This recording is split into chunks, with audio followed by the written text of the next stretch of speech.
I'm Maria Menounos, and you're tuned in to AfterBuzz TV, the ESPN of TV talk. Now, let the buzz begin. Hello, Hey everyone. guys! Oh my gosh, we are back. Yes. For part 2. Yep. How you feeling? I'm loving it. I'm feeling great. I'm feeling good. I'm super excited. Hey guys, I'm your host, Chae Jones. I will be your moderator today. And I am back for part 2 of Family Reunion, but I couldn't do this without my girl to my left, Miss Zakiyyah. Hey guys, how are you today? How you doing? I'm doing great. How are you? I'm so excited. I could not wait to watch and dive into these episodes again. Oh my gosh. Same. It's so good. I love this show. I can't get enough. Well, guys, so we're going to be talking about, remember, the dance battle. So we have Brooke versus Shaka, Coco versus Candy, and then we have a triple threat of Jade, Dr. Carter, and Uncle Daniel. And also, don't forget, we have our news segment and our special segment later in the episode. So we're just going to jump right into, first off, the epitome of Black culture. Mm-hmm. The first shot of a step team coming through this Maya Angelou school. Yes. Like, a step team is so, especially between the sororities and fraternities, are a very huge part of Black culture. Uh-huh. Especially down south. Especially down south, because Yes. we are in Columbus. Yep. So we have, Brooke and Shaka. Brooke is back. Her and Shaka are friends. Yes. That obviously, I feel like when they get older, might go somewhere else, because they're so cute They together. are cute. They're super cute. I hope so. And they are offered their chance to audition for the step team. And there's 2 spots. First off, get 2 spots. They're super excited. And at first, Shaka is not the most graceful. I'm going to be really nice about this. He's not the most graceful stepper around. All right. Okay, so if I'm going to be honest, you are correct. But bringing it back to the fact that this show always shows us and enlightens us on African American culture, and for the step leader of the group to be like, hey, this is African American culture. This is why step is so important to us. And if you guys watched it, like, that was the moment where I was like, I love this show. I love this show for so many reasons, but this is one of them. They're always reconnecting back to the roots. So for me, I just absolutely love the writers. I want to say you guys are amazing. You guys are amazing, the creators, the writers, the directors, because this is the show that it takes me back to my childhood when I was watching shows like Sister, Smart Guy. Yeah. So just to see this wholesome, great, healthy family is phenomenal, and these great relationships. So I just want to say that for sure. But yeah, the step in was amazing. I mean, they're so cute, like you said. Brooke and Shaka are so cute. Yeah. We also opened. I forgot. We opened with the most amazing part of this episode. Yes. So I think it was like almost felt vindicated. Yes. Watching it. So they're actually having a party at the house. Yep. Celebrating the fact that the dirty cop that was harassing them not only got fired, but was indicted. He's bye-bye. And that is a rarity, especially cases like this. Yes. So I love the fact that they're actually throwing that in there too, and they're having a party, and then my dear comes in, and she's like, what are y'all doing to my house? Yeah, she said, I can hear y'all all the way from down the street. That's a classic grandma saying, like, I can hear you all the way from down the street. Like, could you really hear me? But, of course, she's also excited, and that was the best part because we ended the season on such a strong note, which was like the police brutality or racial discrimination. So to see that he was released from his job was everything. I felt so vindicated in that moment. And then Madeira joined in. She's saying, because come on, it's Loretta Devine. You can't have a moment if you don't hear Loretta Devine sing. It's just not a good party until it happens. Yep. And the mom's Moses rapping, Coco's rapping, Shaka's getting in there. It was just an amazing scene to see. So back into the step team, because there's 2 spots. And, then we have Coco and Candy, which is also one. Brooke's mom is Candy. Yep. And Miss Coco is Shaka's mom. And they're, like, super excited to be stepmoms. Like, they are, like, planning trips already in their head from where they're going to, like sleep together next door to each other in the hotel rooms, what snacks they're going to bring, what shirts they're going to wear.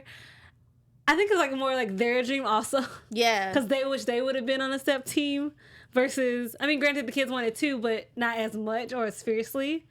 And I feel like that's such a true thing when you see your kid doing something you really wanted. Yeah. And so you push them a little bit harder. Exactly. This is the classic. It reminds me of when, I was in dance and the mom just gets super involved. It's like the classic dance mom movement. So they're like battling the parents and they're making it about themselves and not about the kids. Yeah. And they're making the kids face off. But it's all good and fun. I mean, the kids, they end up being together and being on the step team together. But it's just when the parents just get too involved. I feel like personally I'm going to be that mom. And I really don't want to, but I'm so big on dance and anything creative that I'm gonna be like, come on, let's go. You gotta beat the other people. Like, do it. What I loved about that before they got to the step competition was the fact that Shaka and Brooke had said they wanted to salvage their friendship. Yes. And I thought that was, first of all, a very mature decision for these two 7th, 8th graders to make. And then say, let's preserve our friendship. We just won't do it. Mm-hmm. I thought that was really cool.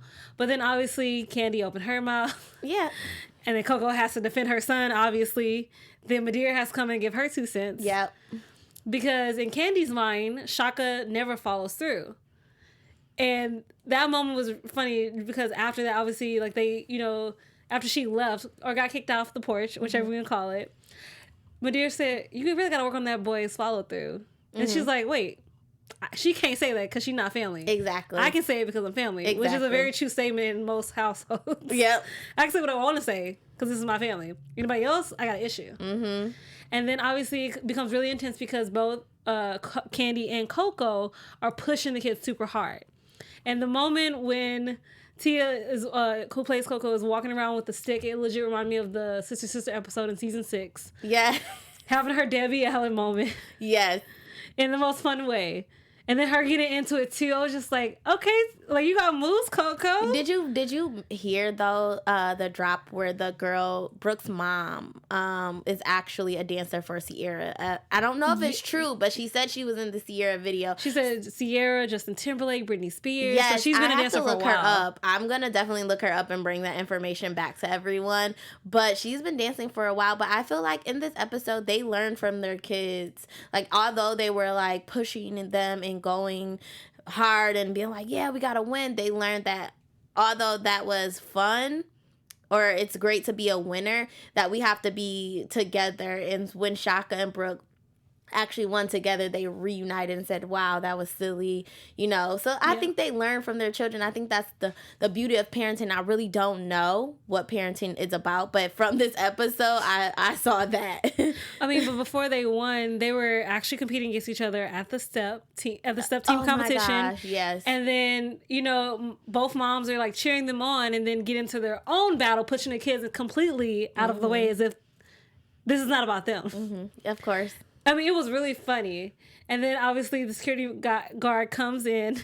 Not saying a single word, by the way. He's just looking very... Like, you going to get to where I want you to get eventually. Oh, you want me to leave? Mm-hmm. Yeah. Like, I think it's time.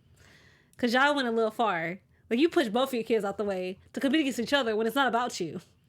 Yeah, the exciting part and the funny part about that is the classic Madeira always saying, we're not going anywhere, and understanding that she knew who that security guard was. If you guys are from the South or from a small community, you often, like, especially elders, know everyone from birth to when you're an adult. So for them to come to you and be like, aren't you Maybell's daughter, granddaughter, child, sister, brother, cousin? And you're like, yes, ma'am, that's me. And they're like, you need to get yourself somewhere, and you take have off that your sunglasses. Exactly. You have that respect for your elders always. So just see that again, a gem. They're always throwing these great gems of the community that we love so much. But to see that in this episode was another like aha moment for me. Like, these writers are good. They're good. A great moment for me actually is Candy. Because even though Candy plays Brooke's mom on the show, she is actually Isaiah Russell Bailey's mother in real life. Is she? She is Shaka's mom in real life. Shut up. So she obviously auditioned. She booked the role playing Brooke's mom. But I loved it when she was like playing opposite Shaka, or then talking about Shaka very like in a way. And I'm just like, if this was me and I'm talking to my child or something about my child, like, this is just acting. Like I don't feel this way about him. Of course. Obviously. But also, I thought it was really interesting, and she did such a great job. She did phenomenal. Wow, that's great. Wow. Yeah. Okay. So, fun fact. Yes, I think we're seeing her in a couple more episodes, too. I think she has one more episode where she comes in.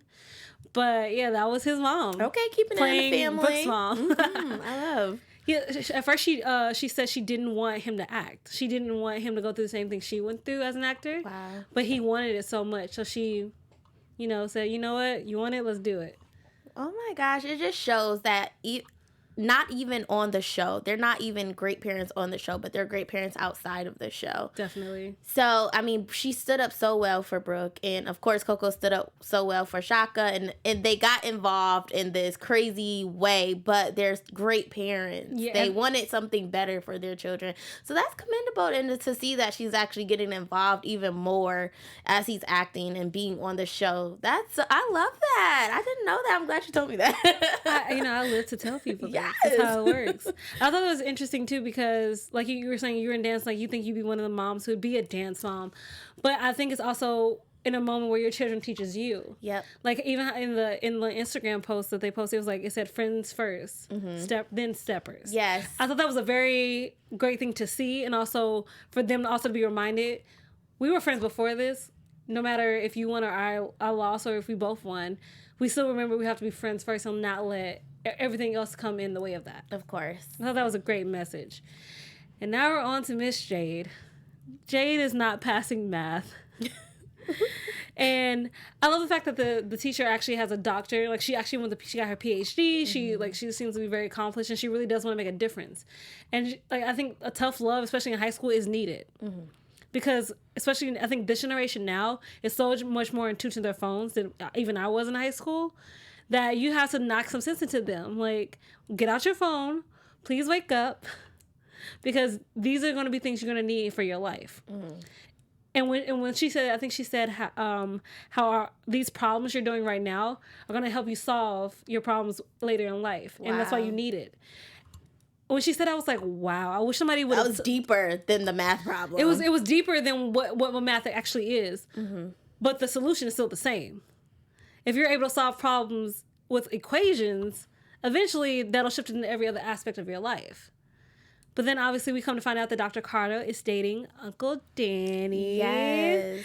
And it was really cute, like seeing her all dolled up, like she was really trying to impress things. And she became a little bit nicer to not just Jade, it seemed like to the class as well. And her friend Renee is just like, Dr. Carter, you want to date my uncle? Right. And her uncle was fine.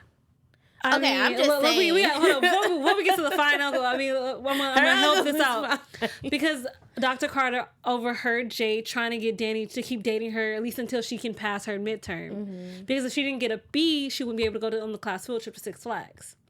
And apparently, she really wanted to go. But we found out, I think, a more interesting fact about Uncle Danny this episode particularly. He is great at math. Yeah, he's really smart. He had a 750 in math, sir. Why are you not an accountant? Like the way you understand math, if that's the case, you could actually make a career. Mm-hmm. And I really hope, like, hopefully even during this like entire season that we see him grow a little bit more. Maybe somebody encourages him to actually think of that as a career, because you can't keep trying to not have a car, having access to your brother's car, waiting on him to come back so you can take your date home, who you almost just embarrassed as well. Mm-hmm. Sir, it's time to grow up. You're 30, what do you say, 33, I think? Yeah. You're 33. It's time. Please. Yes. No, seriously. It's so great to see that character because, again, like Uncle Daniel reminds me, even though we know he's that uncle that surprises you. The fun one? Yeah, the fun one. And you're like, wait, you're actually smart? But we see that character in so many other of our sitcoms, like Roger on Sister Sister. He just comes in. He's the comic relief. He makes everything fun. He makes everything so not just serious. And so I love Uncle Daniel. I hope too that he does evolve, and I love that we had the Dr. Carter and that she was so involved with her students, and that uncle, He was fine. I mean, yeah, because okay, so at the end of the episode, Jade passes. She passes with the beat, so she's able to go on her Six Flags trip. And then Dr. Carter's trying to give her advice, and she says she really takes that to heart. But then she's back on her phone posting it. Mm-hmm. You don't have to post everything. It's okay. You can just live in the experience of the moment. Yeah. That's my only PCA for today. However, Miss Renee with the T comes in with her uncle. And she's like, what just happened to bringing your teacher an apple? He comes up with the apple, too. Mm-hmm. I mean, well, you can trade up today, Mr. Carter. How you feeling? Listen, I think she was feeling the uncle, so. He came up with a green, like, it wasn't even a traditional red apple. It was a green apple. I gotta respect it. I just think he was fine. I didn't even care about the apple. Okay, so we know how you feeling today. Yep. and before we get to our special segment, Madeir thinks has started doing a lot of, I want old people activities like knitting. Oh my gosh. She knitted a sweater, matching pants, her own dress, and a matching hat that was lopsided. Oh my gosh. And she wore it out. I thought that was amazing. Mm-hmm. Like she's proud. I have to respect that of her choices. Yeah, she is. I think that I love that Madeir. She just loves her family so much, and she's just a sweet grandma that you want and you have, where she's knitting for Mo's, and she knitted the pants and the shirt, and he had to wear it out. Have you ever had like an embarrassing sweater No? I had like an embarrassing like Christmas like cat sweater where it was like cats, and then it was like a tail on the back. So like the front was the cat face and the back was the cat's back, and I had to wear it. My grandmother got it for me. She thought it was so cute. But like stuff like that is like what grandmas do, and you have to wear it, because if you don't, they're gonna be upset. So you just say, forget it, I'll embarrass myself. And that just reminded me of that moment. But I love Madeir and her commitment to her family. And I love Moses' commitment because he didn't have to wear it. He did it. He did not have to wear it. And I love how much you love your grandmother, because my grandmother knows better. I'm just all I'm going to say on that. And we're going to get to our real quick special segment called Our Best Madeir Sayings. Yes, guys. So, every time when we're watching this show, we decide what's our best Madeir saying. So today I had decided that the best saying for me was when she had the interaction with Coco and Brooke's mom. She actually said once Brooke's mom left that Shaka didn't have any rhythm. And then Coco was like, oh my gosh, why'd you say that? And she said, I can say that, she can't. Now, we know this is a classic saying. If you know, like, it's like, I can say this about my cousin, but you can't say this about my cousin. So it's just like, I'm family, they're not. Yeah. We're blood, they're water. So get your life together. So at the end of the day, we can point out the flaws in our loved ones because we actually love them and we're not attacking them on another level. So shout out to Madeir. I love her and all her sayings. Okay, and my favorite Madeir saying was after the step team, two women were obviously laughing at Mose, but she took it in a different way. She was just like, he is a married man. And then she turns to him like, you don't have to wear this sweater ensemble in the house. Can't have you been getting caught up around here. Yep. I thought that was the most amazing. Just like, you're really not understanding how he feels. But I love you so much, Madeir, for saying that, though. Yeah. And like having the women just like, no, ma'am, like we're really not. That's not what we're here for. But okay. I appreciated it. You got it. And Miss Zakiyyah has some news today. I do. I have so much news. And first I want to pull up this photo because this is just adorable. Yes. So we've seen our lovely Coco, or as you know it, Tia's checking up for Shaka and her kid on family reunion. But this is her actual kid in real life. And she's so adorable. She just had her. Of course, she has another. What is it? A son. Yep, a son. He's my birthday twin. Yes, and he. But she is so adorable. This sweater is super cute. And so I just wanted to show some appreciation for Tia because I love her. And then I had another picture as well. Oh, and another picture. So Omni wasn't in this episode, but of course I had to show you guys that she's a model. Look at how cute she is. Her real name's Jordan, and she's super, super cute. I love her. Yes, so we have all of these photos, and I honestly just kept collecting so many photos. So again, we have another photo. But we'll get into it. It's like the men of family reunion. Yes, the men of family reunion. But that is it for today. That is all the news and gossip that I have. But it was so nice. It was so cute. Thank you guys so much for joining us on Remember the Dance Battle, Part 2, a family reunion. We're going to be back in just a few short minutes with our Remember When Daddy Comes Home. Miss Zakiyyah, do you want to tell the people where they can find you? Yes, guys, you can find me on Instagram at ZakiyyahW_. And you guys can find me at Real Chae Jones on Twitter and Instagram and Popcorn Talk for Disney News Weekly. See you soon, guys. Our founder, Keven Undergaro, and me, Maria Menounos, would like to thank you for tuning in to AfterBuzz TV. Remember, we're not just the first, we're the biggest in the world, and we're the only destination for all your favorite TV shows. Whatever you crave, we've got it. So go to AfterBuzzTV.com and check out our lineup. Buzz you later. The views expressed herein are those of the hosts only and do not necessarily reflect the views of AfterBuzz TV or its owners or principal.